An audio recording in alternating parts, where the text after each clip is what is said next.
In this session, we will introduce you to the Nerdio Admin Portal, otherwise known as the NAP. The NAP is the one single pane of glass MSPs use to interact with Nerdio for Azure, including managing all customer accounts and Azure resources. With the Nerdio Admin Portal, we have simplified the way MSPs interact with Azure, as most every task can be accomplished in 3 clicks or less. Truly a breakthrough and simplified way to manage your customer accounts in Microsoft Azure. Enjoy the session. From a terminology perspective, when we talk about an account is a single, line item here, right? So this is an account number 1006. It's also sometimes referred to as a tenant, as opposed to a user is a login into the admin portal that has different varying levels of access and visibility. So, when we're talking about an account, it's a specific sort of customer or specific deployment or a specific tenant. And then when we talk about users and user logins, those are the objects that you log in with into the admin portal to then see different visibility and different scope. So I guess let's start at the highest level. So we talked about Azure admin users. We also have something called a Distributor Admin. A Distributor Admin is meant for our partners who are 2-tier distributors, meaning that they have resellers, and then those resellers have end customers. So we have, Azure at the very high level, then you have a distributor has a reseller, and then the reseller has end customers, and those end customers are basically accounts, okay? So a distributor can have either resellers who have accounts, or they can have their own direct accounts. Same way as Azure can have a distributor, we can have a reseller, or we can have a direct customer, okay?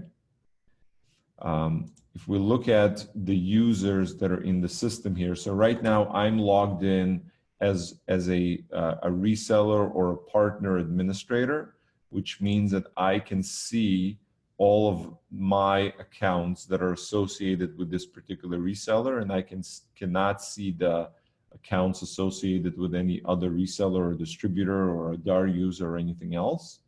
A yellow flag on the left-hand side here indicates that it's a indirect account, meaning it's an account of a reseller, and if you mouse over, it will actually tell you who the reseller is. And this view is available from either a Azure admin or a tier 2 admin, or whatever login access you have. This little flag is handy. You can mouse over it and see who the reseller is, and you can also search. When you search in this field, you can search by the reseller name, and it will filter by that particular reseller. Okay. As a reseller administrator, there are a few things I can do. I can provision individual accounts, and any accounts I provision will be associated to my reseller account. So if anyone with an access higher than mine looks at it, they will see a yellow flag with my name associated there. And again, that applies to both NFA and NPC account. And I can also add additional users who can log in and manage my customers' accounts. And there are different roles that can be used. So there is another partner admin. So I can add someone who has the same level of access as I do, meaning they can provision new accounts. I can add someone who's a billing admin, and a billing admin can view invoices and manage payment details, but cannot manage the accounts from an IT perspective. They can just sort of be doing billing stuff. I can add a tier 1 support. A tier 1 support can log in and manage these individual accounts, but only see everything that's under home, users, groups, and share mailboxes, and nothing below. So they cannot get into servers, they cannot get into networking, they cannot make any of those changes. And then finally, there is a user role called tier 2 admin. or I'm sorry, tier 2 support. And tier 2 support can manage individual accounts with full access, but has no access to the billing information and no ability to sort of purchase new things. Let's go look at what levels of access are available within accounts. So if I click to manage, so right now I'm a partner admin, I'm going to click to manage a particular account. And what I can do is, you see, I have no way of adding additional sort of special management users, but I can take any of the existing Nerdio users that are in the Active Directory, and I can make them administrators or support users inside of the NAP. So all I do is I check this box, and I have 2 access levels. I have IT admin and tier 1 support. So let's see, we call it IT admin, which is full access. They can do everything, but only within this one particular account. So if I make Andy IT admin an account IT admin of this account, Andy will be able to go to app.nerdio.net, log in with AIT admin and 5009.nerdio.net, and be immediately placed inside of this account. So he won't see any other accounts that are associated with the reseller, or the partner, the distributor, or a DAR, but we'll see everything that's within this account. Everyone sees the same kind of stuff when they log in as an administrator. They see a list of accounts, they see a list of users, and then they see logs and settings, and then they may or may not see billing depending on what the role is, right? But the list of accounts is where they spend 95% of their time. And then the list of accounts is simply a filtered list that belongs in the scope of that particular user login. So for instance, for a partner admin, it's self-evident, right? You got your, any accounts that you or your peer partner admin users created. If you log in as a distributor admin, you'll see 2 types of accounts. You'll see accounts that have a yellow flag like this, which is going to be accounts of your resellers/partners. And you'll also see any accounts that have a blue flag that are your direct accounts, okay? If you want to manage your users, meaning the partner admin users, you do that in this section, because a user is not necessarily tied to any specific account, but the list of accounts is basically customers, and then depending on what role you're logged in with, this flag will point out what partner those customers belong to, where the user information is stored. So if we look again at this list, all of this information is stored in the NAP's SQL database, meaning there are accounts that get authenticated directly, and securely against that database, whereas any of these roles are associated with Active Directory users. So as I showed you, if we go here and we log into a particular account and we go to users and we check that box for any of these users to have access into NAP, either as an account IT admin or account tier 1 support, this role would be tagged down to this existing user object.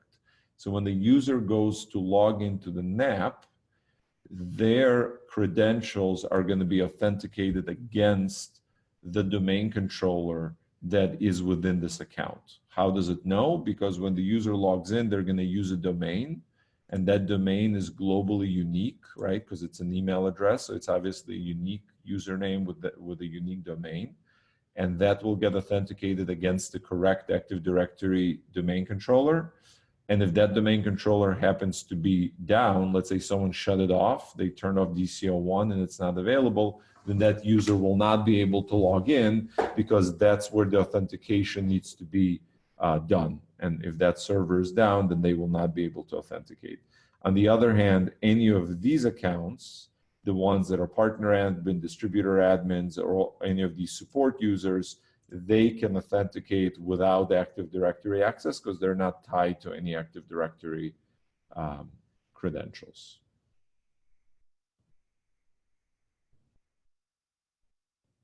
Okay. One other thing that I want to mention as far as architecture of the product goes, almost everything that is done in the NAP is a task-based or task queue-based system. So as you probably have noticed as you work with the product, anything you do creates a task which currently has either a pending state, meaning it's been submitted and it's waiting to be picked up. Once it gets picked up by the system, it goes into in progress, and once it completes its in progress stage, it either goes into complete, which means it succeeded, or it generates an error, and then the error, there's some logging that can show you what the error is. But pretty much everything, I mean, there are probably some exceptions, but for the most part, anything you do in the system gets submitted into a queue and then executed asynchronously. So what that means is that if, for instance, there is a way to pause task processing in a particular account, there's like a checkbox that can allow us to pause that. So things will go into queue and they will stay in their pending state and will not transition into a progress state until that queue is unpaused. There's also two types of tasks. There's blocking and non-blocking ones. So for instance, there may be a task such as refreshing the AD cache, and we'll talk about that in more detail next time. But every screen that has a date stamp at the top means that this is a cached list, and this is the date of when it was cached. And let's say I'm now updating this cache by, let's say I click this button, so I'm now updating the cache, and there's going to be a corresponding task that's going to say in progress or maybe still pending, but see, okay, so right now I just submitted this task. In a few seconds, it's going to go in progress. And then if I were to go, while that task is happening, if I were to go and make a change to one of these users, that would also get submitted as a task, but it would be pending the completion of the cache refresh. Okay, so it's important to keep in mind that things don't get always or usually don't get executed in real time. They get executed in a queue type of a fashion, and there is a log both at the bottom of each screen or each module that shows you, the last 3 days worth of tasks. And you can see over here it says, 3 days, and then you can go under logs and go to management tasks. And this is where you would see a complete listing of all the tasks that have been executed, and there's no way to remove them from this list. So you can go as far back as the age of this particular account.